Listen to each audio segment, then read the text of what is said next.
Às vezes, o tempo gosta de brincar com a arrogância humana. Ele observa em silêncio, anota cada olhar torto, cada julgamento apressado e espera o momento certo para revelar verdades que doem, mas ensinam. Essa é uma daquelas histórias que parecem pequenas à primeira vista, mas que carregam um peso enorme sobre preconceito, orgulho e aquilo que só o tempo consegue expor. Se você já foi subestimado, ignorado ou julgado pela aparência, essa história vai tocar em feridas antigas e talvez curar algumas também. Inscreva-se, ative as notificações e compartilhe com alguém que precisa ouvir isso hoje. E antes de continuar, me diga nos comentários: você acredita que o tempo sempre revela quem somos de verdade? Ele entrou no banco com passos curtos, quase medindo o chão antes de pisar. O piso brilhava demais para seus sapatos gastos, e aquele brilho parecia denunciar cada costura velha, cada marca do caminho que ele percorreu até ali. O garoto segurava um envelope simples, dobrado com cuidado, como se fosse algo frágil demais para o mundo ao redor. O ar-condicionado gelava mais que o necessário, e não era só o corpo que sentia. Havia um frio invisível no olhar das pessoas, um silêncio pesado que não vinha da falta de som, mas do excesso de julgamento. Ele parou por um segundo, respirou fundo e seguiu em frente, como quem sabe que não pode voltar atrás.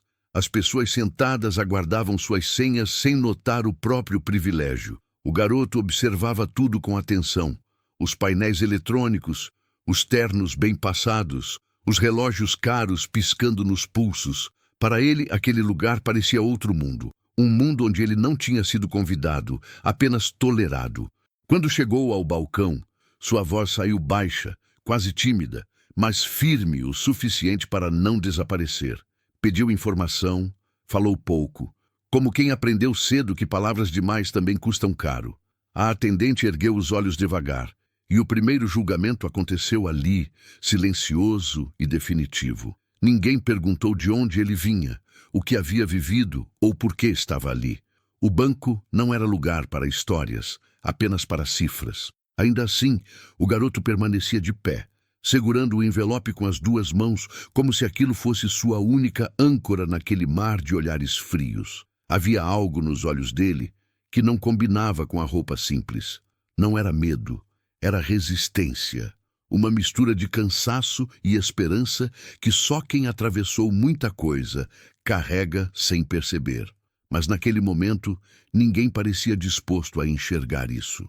Enquanto o relógio do salão marcava os segundos com impaciência, o garoto aguardava, sem saber que aquele simples passo dentro do banco seria o início de um julgamento muito maior, e de uma verdade que ainda estava longe de ser revelada. Bastou alguns segundos para que os olhares ao redor fizessem o trabalho que nenhuma palavra precisou fazer.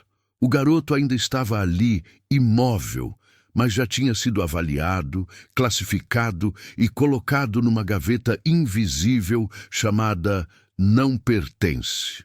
A roupa simples virou sentença, o sapato gasto virou argumento e o silêncio virou condenação. A atendente inclinou levemente a cabeça, daquele jeito quase imperceptível que diz mais do que qualquer frase. O sorriso profissional não veio. Veio algo automático, frio, como quem atende por obrigação alguém que não trará lucro algum. O garoto percebeu. Ele sempre percebia. A pobreza ensina a ler rostos melhor que livros. Atrás dele, um homem de terno cruzou os braços impaciente. Olhou o relógio caro e soltou um suspiro alto, proposital. Não era pressa, era desprezo. Era a forma elegante de dizer: você está no lugar errado. O garoto sentiu o peso disso como quem já sentiu antes, muitas vezes. Cada detalhe virou motivo de julgamento. O jeito simples de falar, o envelope amassado, a ausência de confiança exibida nos gestos. Para quem observava, ele não parecia alguém que tivesse algo a resolver ali. Parecia alguém que deveria estar pedindo informação ou favor. O banco seguia seu ritmo normal, Máquinas contando dinheiro, pessoas conversando sobre investimentos, vidas que nunca precisaram se explicar. E ali, no meio daquele cenário, o garoto parecia um erro de roteiro. Um detalhe fora do lugar que incomodava mais do que deveria. Ele tentou manter a postura, endireitou as costas, segurou o envelope com mais firmeza. Não para provar algo aos outros, mas para lembrar a si mesmo por que estava ali. Ainda assim, cada segundo parecia gritar que ele não seria levado a sério. E naquele instante, antes mesmo de abrir o envelope, antes de qualquer palavra sobre o que realmente carregava, o julgamento já estava feito. Só que ninguém ali imaginava que estavam prestes a julgar muito mais do que uma aparência. Estavam prestes a se revelar também. O garoto respirou fundo antes de mover as mãos. Não foi um gesto apressado, nem inseguro. Foi lento, quase cerimonial, como quem sabe que aquele momento precisava ser respeitado. Ele abriu o envelope com cuidado e puxou de dentro um cheque dobrado, simples, sem nada que chamasse atenção à primeira vista. A atendente estendeu a mão sem entusiasmo, já esperando algo pequeno, talvez um valor modesto, algo que confirmasse todos os julgamentos silenciosos feitos até ali. Mas quando os olhos dela tocaram o papel, algo mudou. Não foi espanto imediato, foi confusão. Um silêncio curto demais para ser ignorado. Ela piscou uma vez, depois outra, conferiu o nome, voltou ao valor e então ao nome de novo, como se o papel estivesse brincando com sua percepção. O garoto permaneceu em silêncio, observando cada microexpressão. Sem dizer uma palavra sequer, ele já sabia, sempre soube o impacto daquele cheque. O valor escrito ali não combinava com nada do que viam nele. Não combinava com a roupa, com os sapatos, com o jeito simples de falar. Era um número que exigia respeito imediato, um número que mudava tons de voz e posturas corporais. Mas o respeito ainda hesitava. A atendente pigarreou, ajeitou-se na cadeira e chamou alguém mais experiente. A movimentação discreta não passou despercebida por quem estava próximo. Cabeças se viraram, cochichos começaram, e o garoto virou o centro das atenções sem jamais ter pedido isso. Alguém atrás murmurou algo como, "Isso não pode estar certo." Outro riu baixo, como se fosse impossível alguém como ele carregar algo assim. O cheque passou de mão em mão, com cuidado excessivo, como se fosse uma peça rara, ou uma fraude prestes a ser desmascarada. O garoto sentiu o peso dos olhares novamente, mas agora eram diferentes. Já não eram apenas de desprezo, eram de desconfiança. E naquela linha tênue entre incredulidade e deboche, uma nova figura se aproximava. Alguém que não estava disposto a acreditar nem por um segundo no que via. O empresário se aproximou com passos firmes, daqueles que anunciam presença antes mesmo de qualquer palavra. O terno caro parecia feito sob medida para lembrar a todos quem ele era naquele espaço. Ele não olhou primeiro para o cheque, olhou para o garoto, e aquele olhar dizia tudo. Um sorriso torto surgiu no canto da boca, carregado de ironia. Não era curiosidade, era desafio, como se dissesse, sem falar, "Vamos ver até onde vai essa história." Ele pegou o cheque com 2 dedos, como quem segura algo sujo, e soltou uma risada curta, seca, que ecoou mais alto do que deveria. "Isso aqui deve ter algum erro", disse alto o suficiente para que outros ouvissem. O tom não era técnico, era acusatório. O garoto sentiu o rosto queimar, não de vergonha, mas de uma raiva contida que ele aprendeu cedo a engolir. Ainda assim, permaneceu em silêncio. O empresário fez questão de analisar o papel lentamente, exagerando cada gesto. Conferiu assinatura, valor, banco emissor. Balançou a cabeça em negativa, como quem já tinha a conclusão pronta antes mesmo da leitura. O deboche vinha disfarçado de profissionalismo. Algumas pessoas riram, outras apenas observaram, confortáveis demais para se incomodar.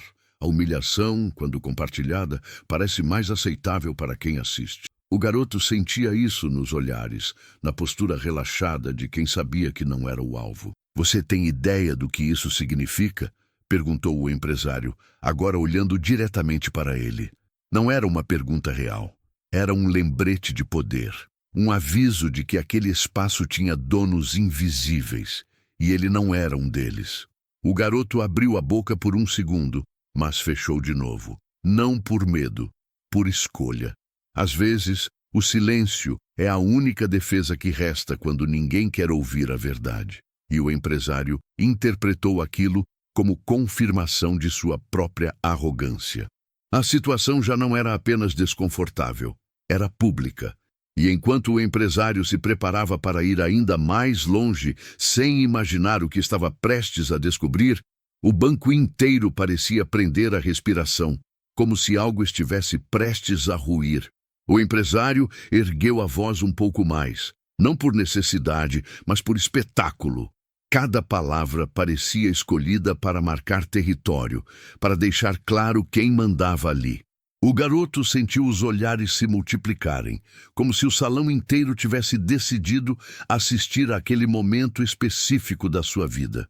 Ele foi convidado a explicar a origem do cheque, ali mesmo, em pé, sem privacidade, sem respeito. A pergunta soou simples, mas carregava uma acusação implícita, como se honestidade fosse algo improvável vindo de alguém como ele. O silêncio que se seguiu foi pesado, quase sufocante. As mãos do garoto começaram a suar, não por culpa, mas pela exposição. Era como voltar a ser criança outra vez, quando precisava se justificar por existir em lugares que não esperavam por ele. Ainda assim, ele respirou fundo e respondeu com poucas palavras, diretas, sem implorar por credibilidade. O empresário interrompeu antes mesmo que ele terminasse. Riu de novo, uma risada que não tinha humor algum, apenas desdém. Aquilo cortou mais fundo do que qualquer insulto direto, porque vinha acompanhado do aval silencioso de quem assistia. Alguém comentou algo sobre verificação.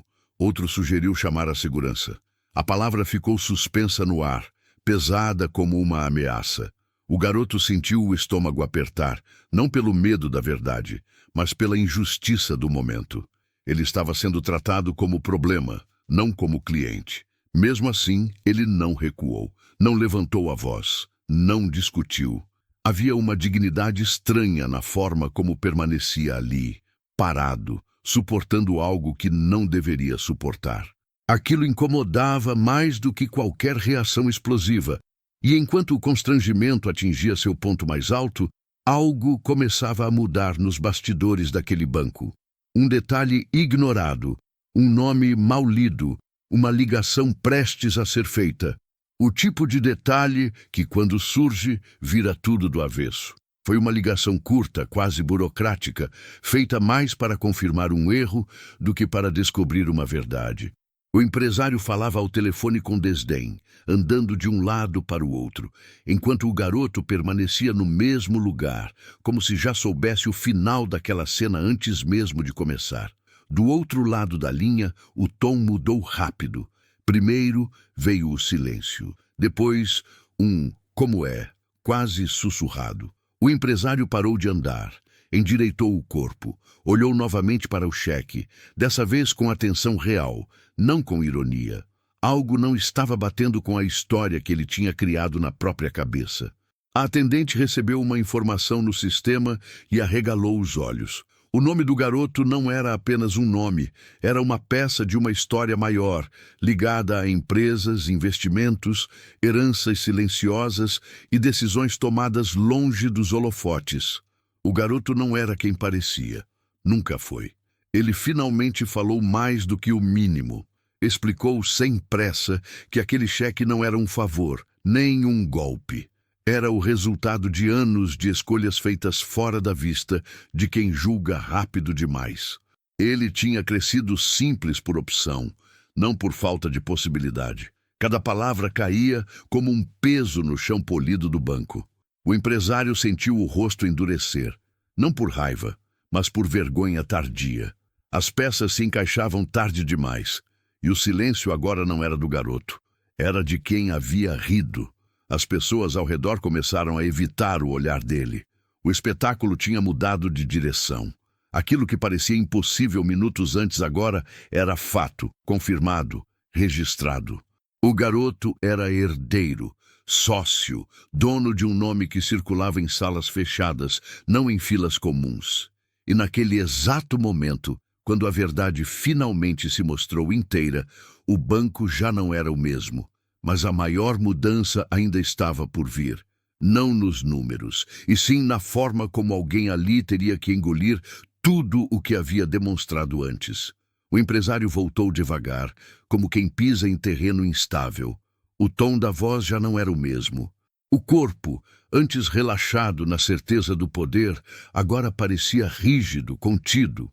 Ele tentou sorrir, mas o sorriso saiu torto, atrasado, desses que chegam quando já não servem mais para nada. De repente, o garoto passou a ser tratado pelo nome completo. Um nome que antes não importava, agora vinha acompanhado de respeito forçado. A cadeira foi oferecida. Um café apareceu. Gestos rápidos, quase desesperados, como se pudessem apagar o que havia acontecido minutos antes. O garoto aceitou sentar, mas não aceitou o teatro. Seus olhos estavam calmos. Não havia vingança neles. Apenas uma lucidez silenciosa. Ele ouviu pedidos de desculpa que pareciam ensaiados, palavras bonitas que não combinavam com o riso de antes. O empresário tentou justificar, disse que era procedimento, que precisava ter cuidado, mas cuidado nunca foi o problema. O problema sempre foi o julgamento, e isso ficou claro sem que o garoto precisasse apontar com o dedo. Ao redor, o banco retomava sua rotina, mas algo tinha mudado. Quem assistiu aprendeu sem perceber, alguns por vergonha, outros por identificação. A lição não foi dita em voz alta, mas ecoou forte em cada olhar que evitava repetir o erro. Antes de ir embora, o garoto se levantou com a mesma simplicidade com que havia chegado. Não fez discurso, não humilhou ninguém. Apenas deixou no ar algo mais pesado do que qualquer resposta: a consciência. Porque, no fim, o tempo sempre revela quem somos quando achamos que ninguém está olhando. E respeito não se pede, não se compra, não se força. Ele nasce quando aprendemos finalmente a olhar além da aparência. Depois que tudo se resolveu, ficou no ar um tipo de silêncio diferente. Não era constrangimento apenas, era reflexão. Aquele tipo de pausa que obriga a gente a revisitar pensamentos antigos, frases que já dissemos, olhares que já lançamos sem perceber o peso que carregavam. O preconceito raramente se apresenta como vilão declarado. Ele costuma vir bem vestido, educado, falando baixo, mora em conclusões rápidas, em suposições confortáveis, na ideia perigosa de que aparência explica caráter. E quase sempre, quando percebemos, já ferimos alguém. A arrogância, por sua vez, nasce quando o poder deixa de ser ferramenta e vira identidade. Quando alguém acredita que vale mais por ter mais. Ela não grita no começo. Ela sorri com desdém, ironiza, diminui. E se alimenta do silêncio de quem assiste e não intervém. O banco virou apenas cenário, porque aquela situação acontece todos os dias em outros lugares. Em entrevistas, em escolas, em filas, em salas de espera da vida. Pessoas sendo reduzidas a rótulos antes mesmo de terem chance de se apresentar. O garoto não disse nada sobre isso, mas sua presença dizia tudo. Mostrava que o erro não estava na falta de recursos, e sim na falta de sensibilidade. Que o verdadeiro empobrecimento acontece quando perdemos a capacidade de respeitar o outro. Quem saiu dali com vergonha talvez nunca admita, mas a verdade é que ninguém atravessa uma situação dessas sem ser tocado, porque quando o preconceito cai, ele não cai em silêncio. Ele faz barulho dentro da consciência, e essa reflexão incômoda e necessária não termina ali. Ela segue junto, esperando o próximo encontro, o próximo julgamento, o próximo teste de humanidade que a vida insiste em aplicar. Humildade não é pensar menos de si, é lembrar que o outro também importa, que cada pessoa carrega uma história invisível, cheia de capítulos que não cabem em roupas, contas bancárias ou primeiras impressões. O garoto ensinou sem discurso, mostrou que respeito não se impõe, Não se compra e não se exige. Ele se constrói no jeito de tratar, no tom de voz, na escuta verdadeira. E quando falta, nenhuma desculpa bem ensaiada consegue preencher o vazio. A vida tem um talento cruel e justo ao mesmo tempo. Ela expõe. Mais cedo ou mais tarde, revela quem somos quando achamos que estamos no controle. E geralmente faz isso diante de plateia, para que a lição seja completa. Talvez o empresário siga sua rotina normalmente depois disso. Talvez conte essa história como um mal-entendido, mas algo mudou, porque certas lições não pedem permissão para ficar. Elas se instalam e cobram coerência no futuro. Para quem assiste, fica o aviso silencioso. O próximo julgamento pode sair da nossa boca. O próximo olhar torto pode ser nosso. E o próximo erro pode não ter tempo de se corrigir. Humildade é escolha diária. Respeito também. Não dependem de status, dinheiro ou posição. Dependem de consciência. E essa, quando desperta, muda tudo. Que essa história não seja apenas lembrada, que seja praticada. Porque o tempo revela, sim, mas o caráter se mostra antes. Tem histórias que não terminam quando a porta se fecha. Elas continuam ecoando baixinho dentro de quem presenciou, e principalmente dentro de quem errou. Aquela cena no banco não foi só sobre dinheiro, cheque ou poder. Foi sobre a pressa em julgar e a lentidão em enxergar o outro como humano. A arrogância costuma andar de mãos dadas com a certeza de que sabemos quem é o outro, de onde veio, quanto vale. E quase nunca essa certeza é verdadeira. Ela só é confortável. O tempo, paciente como sempre, observa tudo isso sem interferir, até decidir revelar. O garoto não venceu porque tinha dinheiro. Ele venceu porque manteve a dignidade quando tudo ao redor tentava arrancá-la dele. Não precisou gritar, acusar ou devolver a humilhação. Às vezes, a maior força é atravessar o fogo sem se transformar nele. O empresário aprendeu tarde, mas aprendeu. Descobriu que respeito não vem do cargo, nem do terno, nem da voz alta. Vem do olhar limpo, da escuta real, da capacidade de admitir que errou antes que a vida precise ensinar do jeito mais duro. Todos nós já estivemos em um desses lugares, julgando ou sendo julgados. E é aí que essa história encontra quem ouve. Porque ela não fala de um banco específico, nem de um garoto específico. Ela fala de escolhas diárias, pequenas, silenciosas, que revelam quem somos quando achamos que ninguém vai perceber. Que essa história fique como um compromisso. O de olhar 2 vezes, o de ouvir antes de concluir, o de lembrar que o tempo sempre revela, mas seria melhor aprender antes que ele precise provar. Se essa história tocou você, compartilhe com alguém que precisa refletir sobre isso hoje.